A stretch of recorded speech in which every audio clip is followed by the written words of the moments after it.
आपके कार्यकाल के सबसे फेवरेट टॉपिक पे, चार्ल्स शोभराज। हम्म। कैसा था ये? वाकई में करिश्माई था। हाँ, बिल्कुल करिश्माई था। और आप देखें कि चार्ल्स शोभराज का जो रिफॉर्म्स में इतना बड़ा हाथ था उसका। आप देखें उस टाइम पे 1980, 81, 82, 83, 85 तक बहुत सारी जजमेंट है सुप्रीम कोर्ट की जो चार्ल्स शोभराज के नाम से या सुनील बत्रा के नाम से या प्रेम शंकर शुक्ला के नाम से या राकेश कौशिक के नाम से वो है, जिसमें कि सुप्रीम कोर्ट ने कहा है कि जेलों में आप रिफॉर्म्स करो, जेलों में आप योगा की क्लासें लगाओ, मेडिटेशन की क्लासें लगाओ, जेलों में सेशन जज जो है विजिट करें हर महीने के और अपनी वो दें। तो आप देखें वहीं से हमने जो है जो 85-86 में उन्होंने कहा था, जो रिफॉर्म जिसको हम आज कहते हैं या रिहेबिलिटेशन जो कहते हैं, वहीं से हमने ली है। उसमें उन्होंने सुप्रीम कोर्ट ने कहा हुआ था कि आप अंदर कीर्तन करवाओ, इन बाहर से एनजीओ को लाओ जो आके कीर्तन करें, तो वो कीर्तन आज करने के लिए आते हैं। चार्ल्स शोभराज मतलब कैसे, कभी आप जब बातचीत की तो बिकनी और लेडी किलर कैसे हो गया ये?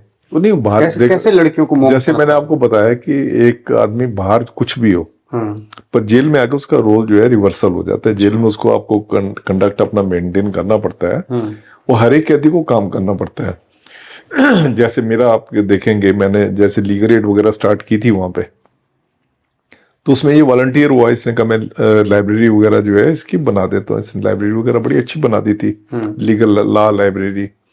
उसके अलावा और भी कहती थे, कैप्टन राठौर थे, गुरदीप बग्गा थे, तो ये आए, ये आके टाइपिंग का काम करते थे। तो जैसे मैंने आपको पहले बताया कि प्रिजनर्स पूरा सहयोग करते हैं जेल को चलाने में। तो ऐसे इसने हमारे पेटिशन वगैरह, आप प्रिजनर्स की पेटिशन वगैरह बनानी हो तो शोभराज से आपने बनाओ तो फटाफट उस पर रिलीफ मिल जाएगी, क्योंकि उसको सारे एटिकेट्स पता थे कि क्या लिखेंगे पेटिशन में जिससे कि रिलीफ मिल जाएगी।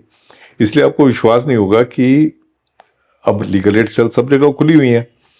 अब जो प्रिजनर है उनको सरकारी वकील के ऊपर इतना विश्वास नहीं होता, उनको जो प्रिजनर्स जो अंदर पेटिशनें बनाते हैं उनके ऊपर ज्यादा विश्वास होता है, और वो इन्हीं से पेटिशनें बनाना ज्यादा विश्वास करते हैं। आप देखेंगे अगर एक हफ्ते में अगर 30 पेटिशनें बनती हैं तो सरकारी वकील के लिए जो जो लीगल एड सेल है उनसे उससे जाके 8 या 10 बनती होंगी, 20 पेटिशनें जो है वो प्रिजनर लिख के भेजते हैं।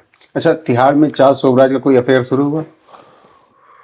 अफेयर कैसे? मतलब किसी महिला कैदी से मुलाकात हुई हो कभी उसकी?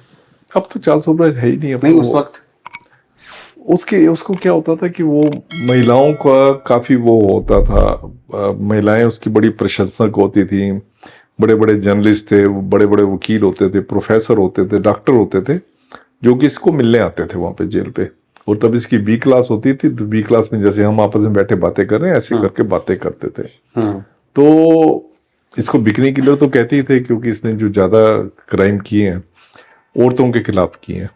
ये क्या करता था कि वहाँ पे गोवा वगैरह में फीमेल जो ये अपनी फॉरेनर्स जो आती थी उनसे दोस्ती करता था, दोस्ती करके उनको लूट लेता था या कई बार रेप भी कर देता था। और कई बार वहाँ पे मतलब उसको रेप कर लूटने के अगर उसको लगता है कि वो रजिस्ट कर रही है तो ये मर्डर भी कर देता था। तो इसलिए इसको बिकनी किलर कहते थे। अच्छा, तिहाड़ में कहा जाता है ये रूल करता था, लेकिन इस हिसाब से वो भागा फिर क्यों? मुझे जो लगता है, देखिए जो मुझे लगता है कि ये हर एक चीज को ना पब्लिसिटी सेंसेशन क्रिएट करने का बड़ा ये वो था। इसको हमेशा होता था कि अपनी पब्लिसिटी चाहिए। जब ये जेल पे भी होता था तो ये क्या करता था कि प्रेस वालों को जो है 500 रुपए देता था, जो फ्रीलांस जर्नलिस्ट होते हैं। जब ये कोर्ट में जाता था, कोर्ट की क्या प्रोसीडिंग्स हुई, तो वो इसको ताकि सब अखबारों में सर्कुलेट करते रहे, ताकि इसको लगता था कि इसका नाम जो है आता रहे अखबारों में। तो जो इसने एस्केप किया है, क्योंकि इसने अपनी एक कहानी भी लिखी है कि इसने दुनिया की जो सबसे स्ट्रॉन्गेस्ट जेल थी वहां से भी इसने जो है एस्केप किया हुआ है।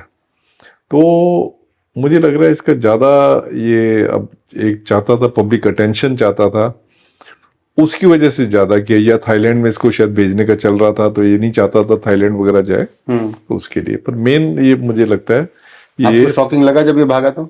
हाँ, मुझे लगता है ये अटेंशन सीकर ज्यादा था। जब शौक तो नेचुरली लगना, पूरी इंस्टीट्यूशन को जो है जब दाग लगाया इसने, तो नेचुरली मुझे भी शौक लगना था। जब तिहाड़ आया, उसको यहाँ फांसी हुई, तो सिक्योरिटी तो बहुत टाइट थी। आपको लगता है कि राजनीतिक रूप से फांसी उसको दे दी गई?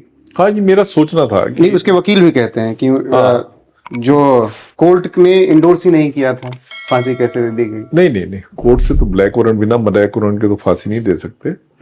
बाकी मुझे लगता है कि क्योंकि जब एक हमारे डिप्लोमेट थे, उनको मारा था, यूके में मारा था, तो इनको ये था कि आइंदा भी ऐसे ना हो कि इसको छुड़वाने के लिए किसी भी डिप्लोमेट को मारे, किसी को किडनैप कर लें, तो ये ना हो। तो इसलिए उन्होंने, गवर्नमेंट ने सोचा कि ऐसे खतरनाक आदमी को रखने से अच्छा है इसको जो फांसी दी जाए, तो इसलिए उसको फांसी दी गई। मैंने बाकी किताब में लिखा हुआ है कि शायद उस टाइम पे मैंने अखबारों में ही पढ़ा था कि गवर्नमेंट की थिंकिंग थी कि इसको यूज किया जाए कश्मीर में शांति लाने के लिए। तो पर जब ये आपके डिप्लोमेट को ही कोई किडनैप करके वो कर रहा है, तो फिर उसी में इसको फांसी दी गई। शेर सिंह राणा भी था? नहीं, शेर सिंह राणा का अलग स्टोरी है। शेर सिंह क्या स्टोरी थी? नहीं, शेर सिंह राणा तो देखें आप, क्या है कि वो पूनम देवी के मर्डर के केस में आया था, तो उसने जो है वो एक कोई नकली पुलिस वाला बन के आया जो उसकी कस्टडी ले गया कि इसको बाहर की कोर्ट में जो है पेश करना है। हमारे यहाँ होता क्या था कि कई लोग जिनके ऊपर कई सारे केस चल रहे होते थे, तो पुलिस बाहर की स्टेट से आती थी।